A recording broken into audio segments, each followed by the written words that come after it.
Եթերում CBC FM-ի հայկական ծառայության նորությունների թողարկումն է։ Խոսափողի մոտն են Աթիրա Իսրաֆիլը եւ Սաբինա Բայրամը։ Հաղորդակցական տեխնոլոգիաների ոլորտը դարձել է Ադրբեջանի ոչ նավթային տնտեսության առաջատար ուժը։ Վերջին 4 տարիների ընթացքում կայուն աճի տեմպեր գրանցելով։ Այս մասին հայտարարել է Ադրբեջանի նախագահ Իլհամ Ալիևը Բաքվում անցկացվող միջազգային հեռահաղորդակցության միության հեռահաղորդակցության զարգացման համաշխարհային համաժողովի մասնակիցներին ուղղված իր ուղերձում։ Պետության ղեկավարը ընդգծել է, որ այս ամենը ուղեկցում է արհեստական բանակության զարգացման, կիբերհարձակումների կանխարգելման եւ թվային ենթակառուցվածքների ընդլայնման ոլորտում ձեռնարկվող հետևողական միջոցառումներով։ Իլհամ Ալիևը նշել է, որ Ադրբեջան 2030 սոցիալ-տնտեսական զարգացման ազգային առաջնահերթություններ փաստաթղթի համաձայն թվային տնտեսության զարգացումը սահմանվել է որպես մեր երկրի հիմնական ռազմավարական ուղղություններից մեկը։ Մենք հատուկ նշանակություն ենք տալիս պետական եւ մասնավոր հատվածների միջև համագործակցությունը այս ուղղությամբ, ընդգծել է Ադրբեջանի նախագահը։ Այսօր Ադրբեջանում նշվում է ազգային վերածննդի օրը։ 1988 թվականի նոյեմբերի 17-ին 100,000-ավոր մարդիկ հավաքվեցին Ազատլıq հրապարակում, բողոքելու Մոսկվայի վարած երկակի չափանիշների քաղաքականության դեմ։ Այդ գործընթացները սկսվեցին Ադրբեջանի նկատմամբ Հայաստանի տարածքային պահանջների, Լեռնային Ղարաբաղի հայերի անջատողական գործողությունների, Լեռնային Ղարաբաղում բնակվող 100,000-ավոր ադրբեջանցիների իրենց հողերից վտարման պատճառով։ Ժողովուրդը որոշեց իր ձեռքը վերցնել Մոսկվայի եւ տեղական իշխանությունների վարած քաղաքականության արդյունքում առաջացած խնդիրները։ Ակցիան, որը շարունակվել է 17 օր, առանց ընդհատումների, ներգրավել է միլիոնավոր մարդկանց եւ դարձել ԽՍՀՄ-ի տարածքում ամենամեծ բողոքի ակցիան։ ԽՍՀՄ-ի փլուզման գործընթացն ուսումնասիրող բազմաթիվ տեղացի եւ օտար երկրահետազոտողներ նշում են այն կարևոր դերը, որը խաղացել է Ադրբեջանում սկիզբ առած շարժումը այս գործընթացում։ Դեկտեմբերի 4-ի լույս 5-ի գիշերը խորհրդային զորքերը ցրեցին համազգային հանրահավաքը, սակայն այս իրադարձությունները գնահատվեցին որպես ազգային ազատագրական շարժում եւ համարվում են մեր հայրենիքի անկախության ձեռքբերման հիմնական գործոնը։ Ադրբեջանում ազգային վերածննդի օրը սահմանվել է 1992 թվականի նոյեմբերի 17-ին։ Ադրբեջանի նախագահ Իլհամ Ալիևը սոցցանցերի իր էջերում կիսվել է նոյեմբերի 17-ի ազգային վերածննդի օրվա կապակցությամբ հրապարակմամբ։ Ադրբեջանի Հանրապետության առաջին փոխնախագահ Մեհրիբան Ալիևան սոցցանցերի իր էջերում կիսվել է նոյեմբերի 17-ի ազգային վերածննդի օրվա կապակցությամբ հրապարակմամբ։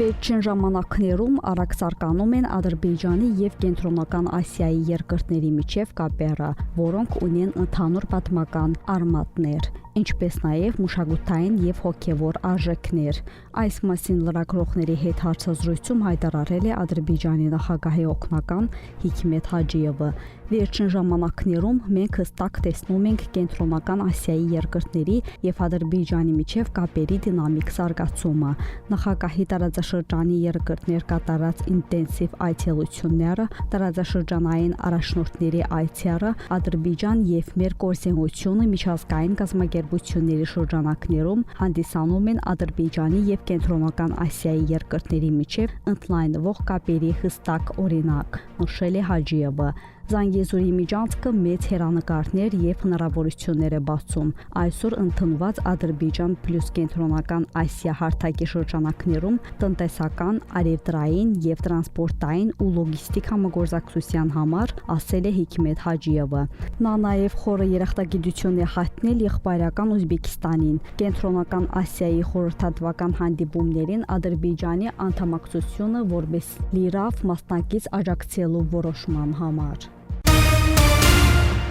Ադրբեջանում առաջին անգամ կանցկացվի առաջնորդների գագաթնաժողով համաշխարհային քաղաքային ֆորումի 13-րդ նստաշրջանի շրջանակներում։ Այս մասին հայտարարել է Քաղաքաշինության եւ ճարտարապետության պետական կոմիտեի նախագահ WUF 13-ի ազգային համակարգող Անար Գուլիևը։ WUF 13-ին նվիրված դիվանագիտական կորպուսի համար կազմակերպված ճեպազրույցի ժամանակ։ Ադրբեջանը մեկնարկում է մի շարք նոր նախաձեռնություններ, որոնք կբարձրացնեն ֆորումի նշանակությունն ու ազդեցությունը։ ՎՈՒՖ-ը առաջին անգամ կանցկացվի առաջնորդների գագաթնաժողով, որը կմիավորի պետությունների եւ կառավարությունների ղեկավարներին մեր քաղաքների ապագան քննարկելու համար։ Այս նորարարական քայլը ընդգծում է Ադրբեջանի հանձնարարությունը համաշխարհային առաջնահերթությունների ձևավորման գործում ուժեղ քաղաքական դիրքորոշում հայտարարելու հարցում, ասել է Գուլիևը։ ՎՈՒՖ 13-ը կանցկացվի Բաքվում 2026 թվականի մայիսի 17-ից 22-ը։ Ֆորումն անցկացվում է ուն Habitat ծրագրի եւ Ադրբեջանի կառավարության միջև համագործակցության շրջանակներում։ Միջոցառմանը կմասնակցեն կառավարությունների, քաղաքապետարանների, մասնավոր հատվածի, քաղաքացիական հասարակության, երիտասարդական եւ ակադեմիական շրջանակները, ինչպես նաեւ տարբեր երկրների միջազգային կազմակերպությունների ներկայացուցիչներ։ Իսկ այժմ եղանակի մասին։